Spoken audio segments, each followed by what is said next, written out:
যদি রাষ্ট্রের একটা ধর্ম থাকে আর সেই ধর্মের ভিত্তি থাকে, সেই ধর্মটা সত্য হয়, ইসলামের মতো সত্য একটা ধর্ম হয়, শান্তির একটা ধর্ম হয়, তাহলে অবশ্যই সেই ধর্মের দিকে তাকিয়ে ধর্মীয় অনুশাসন মেনে রাষ্ট্রের এই একটা উদ্যোগকে স্বাগত জানিয়ে সেই রাষ্ট্রটা একটা সুন্দর সভ্য সমাজ গড়তে পারে, যেটা এই ফরহাদ মুজহারদের চিন্তার কল্পনাতেও নেই।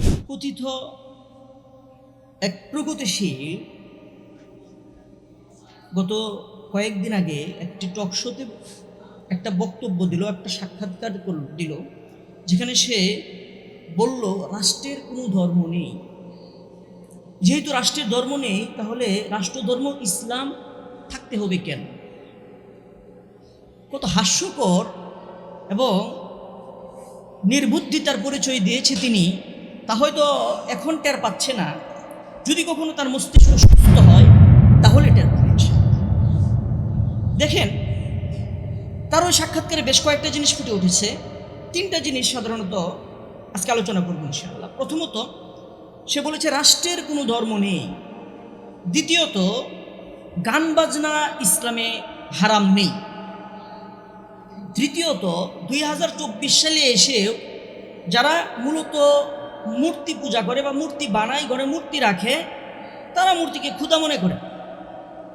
কেউই মূর্তিকে ক্ষুধা মনে করে না 2024 সালে, এটা তার দাবি। দেখেন, প্রথমত আসেন, রাষ্ট্রের কোনো ধর্ম নেই। কতটুকু নির্বুদ্ধিতার পরিচায়ক হলে এই কথা বলতে পারে? দেখেন, 1952-তে আমরা আমাদের ভাষার জন্য যুদ্ধ করেছিলাম। কি ভাষা? আমাদের মাতৃভাষা বাংলা। আমাদের বাংলা ভাষা আমাদের মাতৃভাষা। যদি রাষ্ট্রের কোনো ভাষা না থাকতো, তাহলে 52-র যুদ্ধের ভাষা আন্দোলনের কোনো দরকার ছিল না। রাষ্ট্রের যদি কোনো ভাষা না থাকতো, তাহলে রাষ্ট্র ভাষারও দরকার ছিল না। আচ্ছা বলেন তো, রাষ্ট্রর কি মুখ আছে? রাষ্ট্রর কি জিহ্বা আছে? রাষ্ট্র কথা বলতে পারে? তারপরেও আমাদের রাষ্ট্রভাষার দরকার। আমাদের রাষ্ট্রভাষা কি? বাংলা। ঠিক একইভাবে রাষ্ট্রের মুখ না থাকার কারণে, রাষ্ট্রের জিহ্বা না থাকার কারণেও যেমন রাষ্ট্র ভাষা হতে পারে, ঠিক একইভাবে ফরহাদ মুজহার যেটা বলেছেন যে রাষ্ট্র তো নামাজ পড়ে না, রাষ্ট্র তো রোজা রাখে না, তাহলে রাষ্ট্রের ধর্ম হবে কেন? কিন্তু এই গর্দভ এটা চিন্তা করে নাই যে রাষ্ট্রের মুখ না থাকা সত্ত্বেও, রাষ্ট্রের জিহ্বা না থাকা সত্ত্বেও যেমন রাষ্ট্রের ভাষা হতে পারে, ঠিক একইভাবে রাষ্ট্র নামাজ না পড়লেও, রোজা না রাখলেও, হজ না করলেও রাষ্ট্রের একটা ধর্ম হতে পারে। এই জন্য দেখেন, রাষ্ট্রের যদি ধর্ম না হয় তাহলে রাষ্ট্রের কোনো নীতি থাকবে না।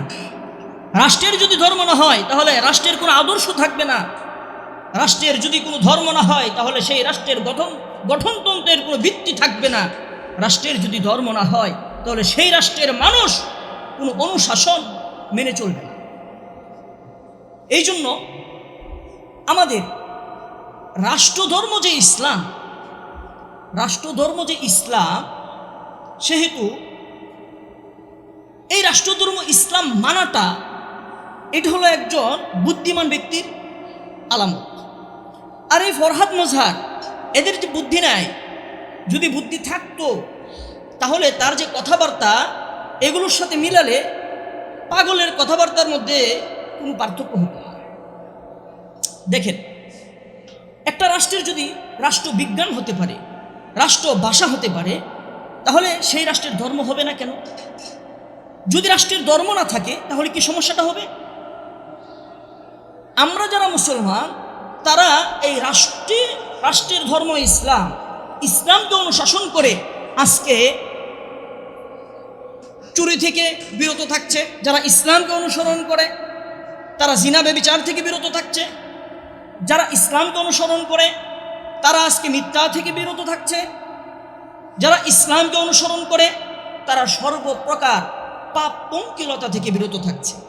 তাহলে বোঝা গেল, যদি রাষ্ট্রের একটা ধর্ম থাকে আর সেই ধর্মের ভিত্তি থাকে, সেই ধর্মটা সত্য হয়, ইসলামের মতো সত্য একটা ধর্ম হয়, শান্তির একটা ধর্ম হয়, তাহলে অবশ্যই সেই ধর্মের দিকে তাকিয়ে ধর্মীয় অনুশাসন মেনে রাষ্ট্রের এই একটা উদ্যোগকে স্বাগত জানিয়ে সেই রাষ্ট্রটা একটা সুন্দর সভ্য সমাজ গড়তে পারে, যেটা এই ফরহাদ মুজহারদের চিন্তার কল্পনাতেও নেই। আর একটা বিষয় দেখেন, যদি তার চিন্তার কল্পনাতে থাকতো তাহলে সে এই কথা বলতো না যে যারা মূর্তি বানাচ্ছে, মূর্তির নিয়ে বিভিন্ন কাজ করছে, তারা এই 2024 এসেও মূর্তিকে ক্ষুধা মনে করে না। দেখেন, যারা মূর্তি পূজা করে তারা মূর্তিকে ক্ষুধা মনে করেই পূজা করে। আরেকটা বিষয় দেখেন, সে আরেকটা কথা বলেছে যে গান বাজনা ইসলামে হারাম নেই, কারণ দাউদ নবী তো গান বাজনা করে নবী হয়েছে। কত বড় জাহেল হলে এই কথা বলতে পারে, চিন্তা করেন। আসলে কি জানেন, এরা কোরআন সুন্নাহ বলতে কোনো কিছু জানে না। এরা যতটুকু ইসলামের প্রলাপ বলে বেড়ায়, যতটুকু ইসলামের ব্যাপারে কথা বলে, এগুলো হলো তাদের ধারণা থেকে। দেখেন, নবীজি সাল্লাল্লাহু আলাইহি ওয়াসাল্লাম যেভাবে দ্বীনি দাওয়াত দিয়েছেন নবুয়তের পরে, এই দাওয়াতের একটা প্ল্যাটফর্ম, দাওয়াতের একটা রুটম্যাপ, দাওয়াতের একটা প্রক্রিয়া, দাওয়াতের একটা পদ্ধতি, এগুলো আল্লাহ তাআলা কোরআনের মধ্যে নবীজিকে দিক নির্দেশনা দিয়েছেন। সাহাবায়ে কেরাম যারা দ্বীনের দাওয়াতের কাজ করেছেন, তারাও নবীজির দিক নির্দেশনা অনুযায়ী কোরআন হাদিসকে সামনে রেখে দাওয়াতের কাজ করেছেন, ইসলামের কথা বলেছেন।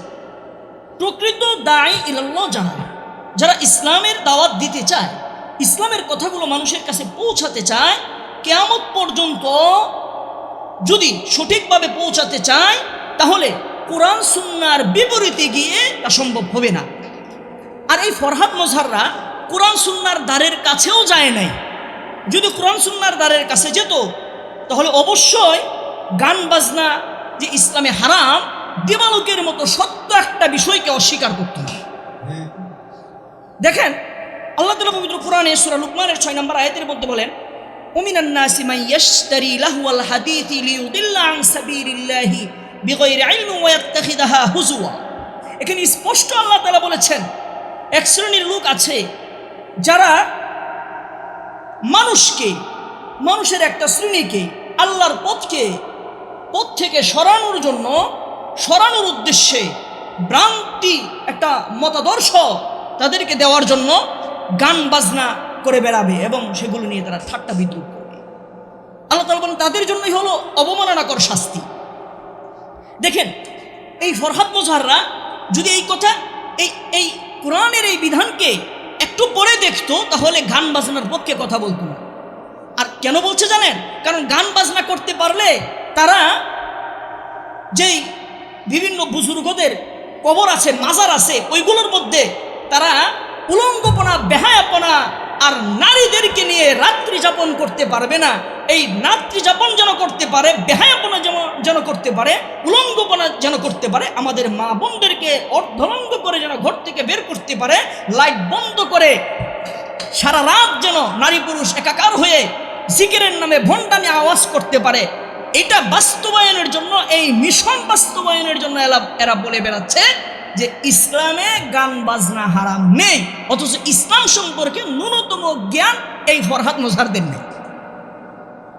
যদি থাকতো তাহলে এই কথা বলতো না।